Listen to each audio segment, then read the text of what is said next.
Hola, ¿cómo están? Muy buenas tardes. En esta ocasión vamos a hablar de los principales desafíos del aprendizaje automático. Este es el primer capítulo de Guerón, pero de su nueva edición en la que nos habla de Skillr y PyTorch. Skillr para Machine Learning y PyTorch para Deep Learning.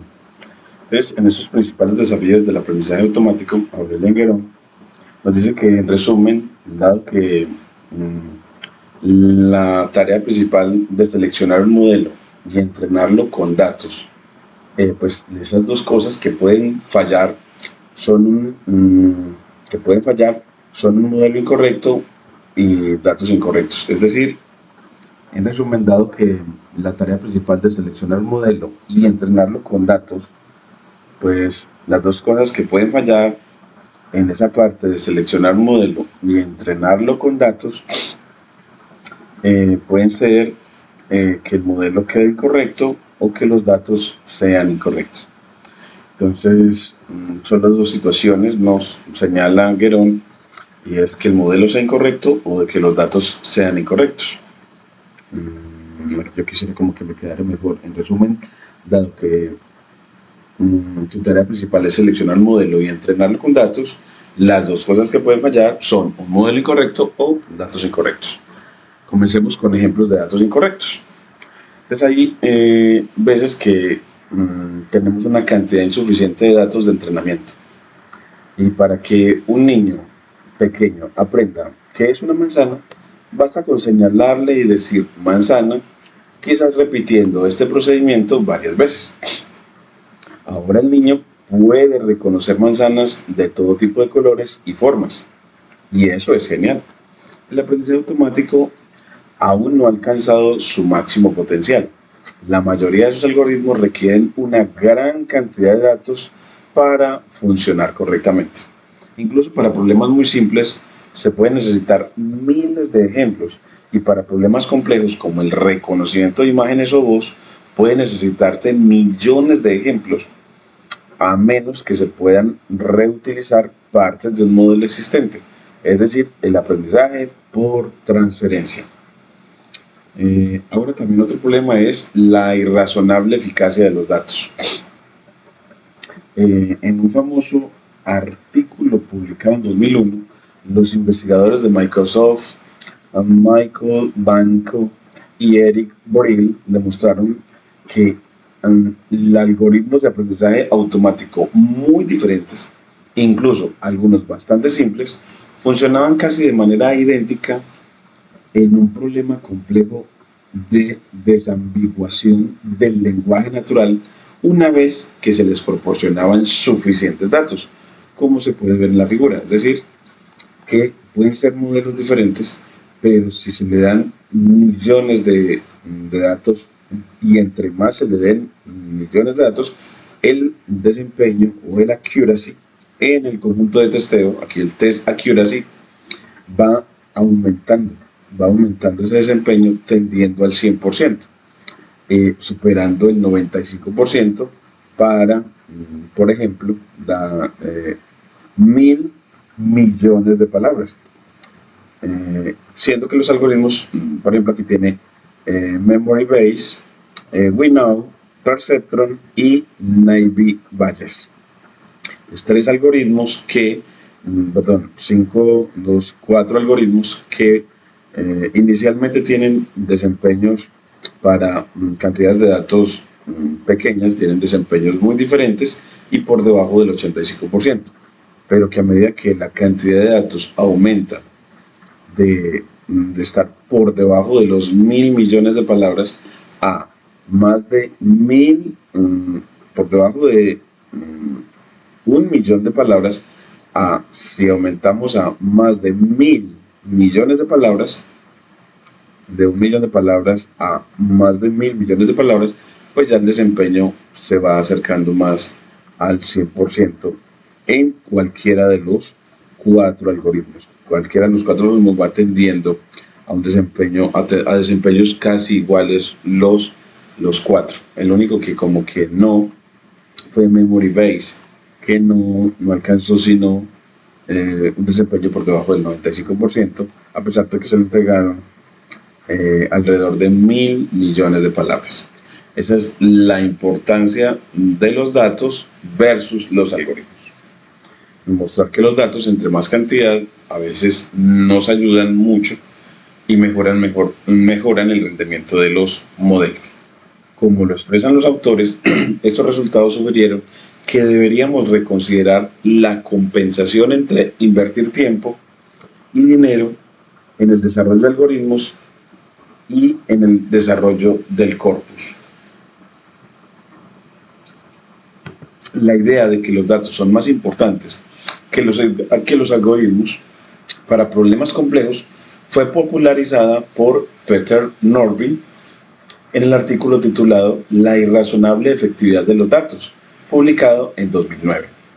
Cabe señalar, sin embargo, que los conjuntos de datos pequeños y medianos siguen siendo muy comunes y no siempre es fácil ni económico obtener datos de entrenamiento adicionales. Así que no abandone los algoritmos todavía. Es decir, los algoritmos siguen siendo muy importantes porque generalmente no vamos a tener grandes cantidades de datos para no darle importancia a los algoritmos. No, como en realidad lo que podemos obtener es pequeñas cantidades de datos, los algoritmos deben ser considerados. Y también está otro de los problemas, son los datos de entrenamiento no representativos. Y para generalizar correctamente, es crucial que los datos de entrenamiento sean representativos de los nuevos casos a los que se desea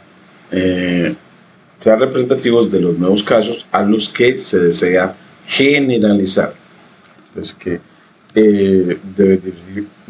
definitivamente los datos que escojamos deben tener que ver y representar a lo que queremos generalizar.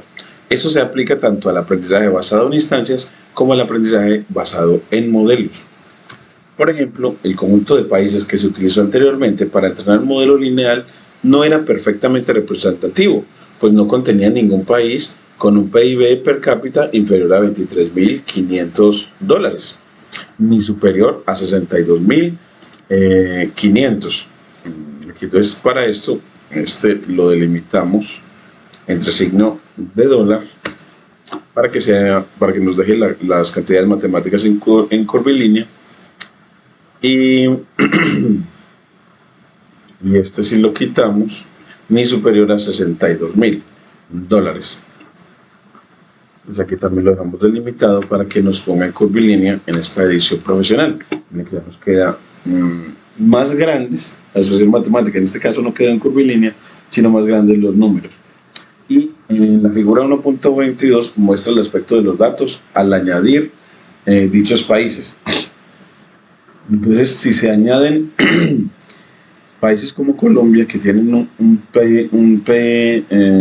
un ingreso per cápita menor a los de la muestra, vemos que la satisfacción con la vida, a pesar de que tienen un ingreso per cápita menor, es mayor en Colombia, Brasil, México y Chile,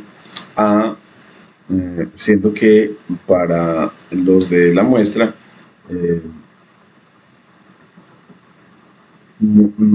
el ingreso per cápita entre $20.000 y $40.000 tenía una satisfacción de la vida menor a la de estos países suramericanos. Y Sudáfrica, que tiene un ingreso per cápita todavía menor a $20.000, tenía una satisfacción de la vida bastante pequeña, pero Colombia, Brasil, México y Chile tienen una satisfacción de vida muy grande, a pesar de tener un ingreso per cápita menor a todos los de la muestra que teníamos anteriormente en este capítulo 1. Entonces, y para algunos que tienen un ingreso per cápita mayor, mire que como Norway, Switzerland, Irlanda y Luxemburgo, pues ellos, a pesar de que tienen ingresos per cápita mayores, su satisfacción de la vida es para Norway y Suiza es comparable a los de la muestra para los que tenían mayor ingreso per cápita entre $40.000 y $60.000. y bajaba aún para Irlanda y Luxemburgo la satisfacción con la vida a 7. Es decir que tenemos para ingresos per cápita mucho mayores, no tenemos una disminución en la satisfacción con la vida menor a las de Noruega y Switzerland, y la de muchos de los datos que tenían per cápita, ingreso per cápita, los de la muestra original, entre 40 y 60 mil dólares. Entonces, aumentar los datos, en este caso, al aumentar los datos, vemos de que el comportamiento que antes lo suponíamos lineal de los datos ya no lo es. Es decir, que el algoritmo cambia si cambiamos los datos, si aumentamos el número de datos. El algoritmo tuvo que cambiar. Miren que ya con la regresión que antes era este punteado azul, ya se volvió este negrito, esta regresión lineal negrita, para capturar el comportamiento de la satisfacción con la vida en función del ingreso per cápita o GPD per cápita en dólares. Entonces, una muestra de entrenamiento la muestra de entrenamiento debe ser entonces representativa, es decir, los datos deben de ser lo más representativos de lo que se quiere predecir. En este caso, si queremos predecir solamente para todo el mundo, pues entonces le ponemos más datos. Pero si nada más es para Europa, entonces nada más los de Europa, y así. Y si se entrena un modelo lineal con estos datos, se obtiene una línea continua, mientras que en el modelo anterior se representa con una línea de puntos. Como se puede observar, añadir algunos países no incluidos no solo altera significativamente el modelo, sino que también deja claro que un modelo lineal tan simple probablemente nunca funcionará bien. Parece que los países muy ricos no son más felices que los países moderadamente ricos. De hecho, parecen ligeramente más infelices, y por el contrario, algunos países pobres parecen más felices que muchos países ricos. Al utilizar el conjunto de entrenamiento no representativo, se entrenó un modelo que probablemente no genere predicciones precisas, especialmente para países muy pobres y muy ricos. Es crucial utilizar un conjunto de entrenamiento que sea representativo de los casos a los que se desea generalizar o predecir. Esto suele ser difícil, más difícil de lo que parece. Si la muestra es demasiado pequeña, se producirá ruido de muestreo, es decir, datos no representativos debidos al azar. Pero incluso muestras muy grandes pueden ser no representativas si el método de muestreo es defectuoso. Esto se denomina sesgo de muestreo. El sesgo o las desviaciones en el modelo, o su bajo poder de generalización, dado que los datos no son representativos de lo que se quiere predecir o generalizar. Entonces tenemos este nuevo concepto llamado sesgo de muestreo, que vale la pena que lo resaltemos y lo releamos. Entonces acá nos habla de ese sesgo de muestreo como algo que va de acuerdo a una muestra a veces demasiado pequeña, en el que se produzca ruido de muestreo, es decir, datos no representativos debido al azar. Incluso cuando hay muestras muy grandes, puede ser que esos datos no sean representativos o el método de muestreo sea defectuoso. Entonces, el sesgo de muestreo viene de datos no representativos o de un método de muestreo con errores o no adecuado o defectuoso, como lo dice Gerard. Y hay también ejemplos de sesgo de muestreo. Entonces acá quizás el ejemplo más famoso de sesgo de muestreo, ese sesgo producto de datos defectuosos o datos tomados o una muestra defectuosa o datos no representativos. Un ejemplo de sesgo de muestreo ocurrió durante las elecciones presidenciales estadounidenses del 36 que enfrentaron a Lyndon contra Roosevelt. En Literacy Digest realizó una encuesta muy amplia, enviando correos a unos 10 millones de personas. Obtuvo 2.4 millones de respuestas y predijo con gran certeza que Lyndon obtendría el 57% de los votos. En cambio, Roosevelt ganó con el 62% de los votos. La falla residió en el método de muestreo de Literary Digest. En primer lugar, para obtener las direcciones a las que enviaron las encuestas, el Literary Digest utilizó directorios telefónicos, listas de suscriptores de revistas, listas de miembros de clubes. Todas estas listas tendían a favorecer a las personas más adineradas, quienes eran más propensos a votar por los republicanos. De ahí el voto de Lyndon. En segundo lugar, menos del 25% de los encuestados respondió nuevamente. Esto introdujo un sesgo de muestreo, al descartar potencialmente a personas que no les interesaba mucho la política, a quienes no les gustaba el Literary Digest y otros grupos clave. Este es un tipo especial de sesgo de muestreo llamado sesgo de falta de respuesta por los encuestados. Y aquí hay otro ejemplo. Supongamos que quieres crear un sistema para reconocer videos de música funk. Una forma de crear un conjunto de entrenamiento es buscar música funk en YouTube y usar los videos resultantes. Pero esto supone que el motor de búsqueda de YouTube devuelva un conjunto de videos representativo de todos los videos de música funk disponibles en YouTube. Y en realidad es probable que los resultados de la búsqueda estén sesgados hacia artistas populares. Y si vives en Brasil, encontrarás muchos videos de funk carioca que no suenan como James Brown. Por otro lado, ¿de qué otra manera puedes obtener un conjunto de entrenamiento amplio?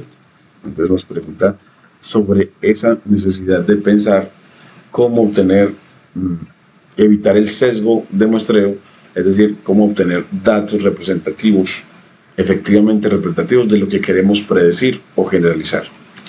Y ahora también nos va a hablar de datos de baja calidad. Obviamente, si los datos de entrenamiento están llenos de errores, valores atípicos y ruido, por ejemplo, debido a mediciones de baja calidad, será muy difícil para un sistema detectar los patrones subyacentes, por lo que es menos probable que funcione bien. A menudo vale la pena dedicar tiempo a depurar los datos de entrenamiento. Es mejor depurarlos, gastarle tiempo. Lo cierto es que la mayoría de los científicos de datos dedican gran parte de su tiempo a ello.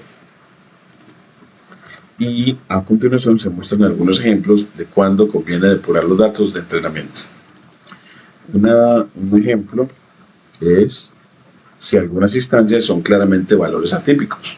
Puede ser útil simplemente descartarlas o intentar corregir los errores manualmente. Y si a algunas instancias les falta algunas características, por ejemplo, si el 5% de sus clientes no especificó su edad, debe decidir si desea ignorar este atributo por completo o ignorar estas instancias o completar los valores faltantes, por ejemplo, con la mediana de edad o entrenar un modelo con la característica y otro sin ella, con esa característica de edad y otro sin ella. Ahora vamos para las características irrelevantes. Como dice el refrán, basura extra, basura sale. Su sistema solo podrá aprender si los datos de entrenamiento contienen suficientes características relevantes y no demasiadas irrelevantes. Una parte fundamental del éxito de un proyecto de aprendizaje automático es generar un buen conjunto de características para entrenar. Este proceso, llamado ingeniería de características, implica los siguientes pasos. Primero, hay que seleccionar las características donde seleccionamos las características más útiles para entrenar entre los existentes. Y la extracción de características, combinar características existentes para producir una más útil. Como vimos anteriormente, los algoritmos de reducción de dimensionalidad pueden ayudar. Entonces, hay una forma de seleccionar las características más útiles para entrenar entre las existentes. Y otra es la extracción de características, combinar características existentes para producir una más útil, como vimos anteriormente, con algoritmos de reducción de dimensionalidad que nos pueden ayudar. Y otra es la creación de nuevas características mediante la recopilación de nuevos datos. Esa también es una opción, la creación de estas nuevas características. Y ahora que hemos visto muchos ejemplos de datos incorrectos, veamos un par de ejemplos de algoritmos incorrectos. Entonces vamos a ver el fenómeno de sobreajuste de los datos de entrenamiento en el siguiente video de lectura a este excelente libro de Guerón a través de Cuadernos Júpiter, que nos va a permitir como separar todo, dejarlo también en español y hacer las experimentaciones con todo el código que los entrega en este grandioso libro. Entonces ya en el próximo video les presentaré la lectura sobre ajustes de los datos de entrenamiento. Muchas gracias.